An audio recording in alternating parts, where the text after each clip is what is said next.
Spa में थी। भीड़ ने पूरा होटल जला दिया। मुझे लाठी डंडे लेकर दौड़ाया। ये आप बीती है नेपाल में फंसे भारतीय पर्यटक की। नेपाल इन दिनों भीषण राजनीतिक और सामाजिक संकट से गुजर रहा है। पड़ोसी देश की सड़कों पर हजारों की संख्या में युवा प्रदर्शन कर रहे हैं। इस आंदोलन को नाम दिया गया जेन ज़ी आंदोलन। आंदोलन इतना उग्र हो चुका है कि संसद से लेकर बड़ी बड़ी सरकारी और निजी संस्थाओं पर हमला किया जा रहा है। कई शहरों में आगजनी और तोड़फोड़ की घटनाएं लगातार सामने आ रही हैं। स्थिति इतनी गंभीर है कि नेपाल में मौजूद विदेशी नागरिकों, खासतौर पर भारतीय पर्यटकों की सुरक्षा पर गंभीर खतरा मंडराने लगा है। कई ऐसे भारतीय पर्यटक हैं जो नेपाल में फंसे हुए हैं और भारत सरकार से उनकी मदद करने के लिए गुहार लगा रहे हैं। ऐसे ही एक पर्यटक का वीडियो सोशल मीडिया में खूब वायरल हो रहा है, जिसमें वो नेपाल में हालात और अपनी आपबीती बता रही है। सोशल मीडिया पर एक महिला जिनका नाम उपासना गिल है, उपासना गिल ने दावा किया है कि वे नेपाल के पोखरा में एक वॉलीबॉल लीग आयोजन के लिए गई थी, लेकिन अचानक हालत बिगड़ गए और जिस होटल में वे ठहरी थी उसे भीड़ ने आग के हवाले कर दिया। उनका सारा सामान होटल में ही जलकर खाक हो गया और उन्हें अपनी जान बचाने के लिए भागना पड़ा। प्रदर्शनकारी अब पर्यटकों को भी निशाना बना रहे हैं और किसी को बख्श नहीं रहे। उन्होंने हाथ जोड़कर भारतीय दूतावास और भारत सरकार से मदद की गुहार लगाई है। उपासना का ये वीडियो देखकर साफ पता चलता है कि हालत नेपाल में कितने तनावपूर्ण है। उपासना को इस वीडियो में जरा सुनिए और अंदाजा लगाइए कि स्थिति कितनी डरावनी है, और खास तौर पर उनके लिए जो नेपाल केवल घूमने गए थे और वहाँ की हिंसा में फंस गए। मेरा नाम उपासना गिल है और मैं ये वीडियो प्रफुल्ल गर्ग को भेज रही हूँ।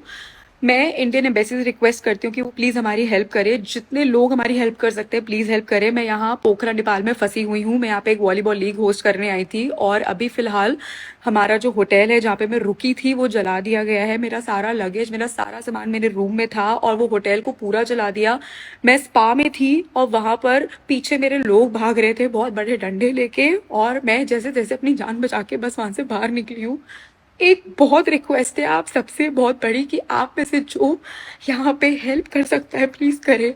बहुत बुरी हालत है यहाँ पे, जगह जगह रोड पे आग लग रही है। यहाँ पे टूरिस्ट को भी नहीं छोड़ रहे हैं। उनको कोई फर्क नहीं पड़ता कि यहाँ पे कोई टूरिस्ट है, यहाँ पे कोई काम करने आया है। वो हर जगह बिना सोचे समझे आग लगा रहे हैं और यहाँ पे बहुत ज़्यादा बुरी हालत हो गई है। हमें नहीं पता हम यहाँ पे कितनी देर तक रहेंगे दूसरे होटल में, पर मैं बस रिक्वेस्ट करती हूँ इंडियन एम्बेसी से कि प्लीज़ ये वीडियो, ये मैसेज उन तक प्लीज पहुंचाया जाए। हाथ जोड़ के रिक्वेस्ट है आप सबसे, प्लीज हेल्प अस। यहाँ पे बहुत सारे लोग हैं मेरे साथ और हम फंसे हुए हैं यहाँ पे। लोग हैं अंदर यार, लोग अंदर चले गए हैं और वहाँ पे एक्सप्लोजन हो रहा है। ऐसा कीजिए ना। बताया जा रहा है कि अकेले केरल से ही 40 से अधिक लोग नेपाल में फंसे हो सकते हैं। नेपाल में बिगड़ते हालात को देखते हुए भारत ने अपने नागरिकों के लिए एडवाइजरी जारी की। विदेश मंत्रालय ने कहा कि नेपाल में मौजूद भारतीय नागरिक सतर्क रहे, सड़कों पर निकलने से बचे और वहीं ठहरे जहां वे इस समय मौजूद हैं। मंत्रालय ने ये भी साफ किया कि जब तक हालत शांत नहीं हो जाते तब तक किसी भी भारतीय को नेपाल की यात्रा करने से बचना चाहिए। बयान में कहा गया कि काठमांडू और अन्य प्रमुख शहरों में कर्फ्यू लगाया गया है। भारतीय नागरिक नेपाली अधिकारियों और काठमांडू स्थित भारतीय दूतावास की सुरक्षा सलाह का पालन करें। बता दें कि नेपाल की अर्थव्यवस्था में पर्यटन का बहुत बड़ा अहम योगदान है। हर साल लाखों की संख्या में पर्यटक यहाँ आते हैं, जिनमें सबसे बड़ी संख्या भारतीयों की होती है।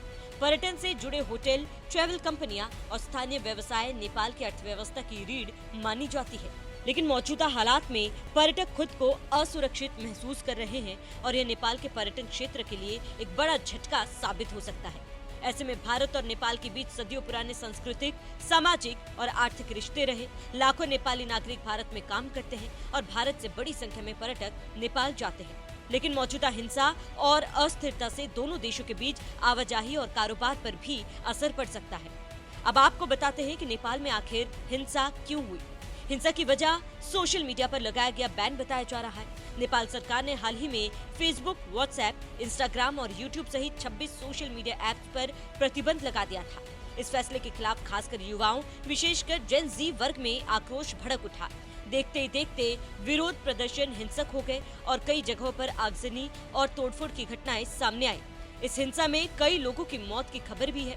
सोशल मीडिया प्रतिबंध के अलावा नेपाल में बेरोजगारी की समस्या भी युवाओं के गुस्से की बड़ी वजह बन गई है। नौकरी और रोजगार की कमी से परेशान युवा लंबे समय से सरकार से नाराज है। सोशल मीडिया बैन ने इस नाराजगी को और हवा दी, जिसके चलते प्रदर्शन और उग्र हो गया। फिलहाल भारत सरकार की तरफ से कई हेल्पलाइन नंबर्स भी जारी किए गए हैं, जिसके मदद से नेपाल में फंसे भारतीय नागरिक भारतीय दूतावास के साथ संपर्क कर सकते हैं और मदद मांग सकते हैं। बताते चले कि नेपाल में जारी यह आंदोलन सिर्फ राजनीतिक संकट नहीं, बल्कि यह देश की युवा पीढ़ी की बेचैनी का प्रतीक भी है। यदि जल्द ही सरकार और प्रदर्शनकारियों के बीच समाधान नहीं निकला तो हालत और भी गंभीर हो सकते हैं। भारत के लिए सबसे अहम चुनौती अपने नागरिकों की सुरक्षा सुनिश्चित करना और नेपाल के साथ रिश्तों को संतुलित बनाए रखना। फिलहाल भारतीय नागरिकों को यही सलाह दी जा रही है कि वे नेपाल यात्रा से बचें और जो लोग वहां फंसे हैं वो दूतावास के संपर्क में बने रहे। नेपाल के लिए एक बड़ी चुनौती है कि वो जल्द से जल्द हालत सामान्य करे और दुनिया को यह भरोसा दिलाए कि वह एक सुरक्षित पर्यटन स्थल है। इस पूरे मामले पर आपका क्या कहना है, हमें कमेंट कर जरूर बताएं। साथ ही बने रहिए NMF न्यूज के साथ।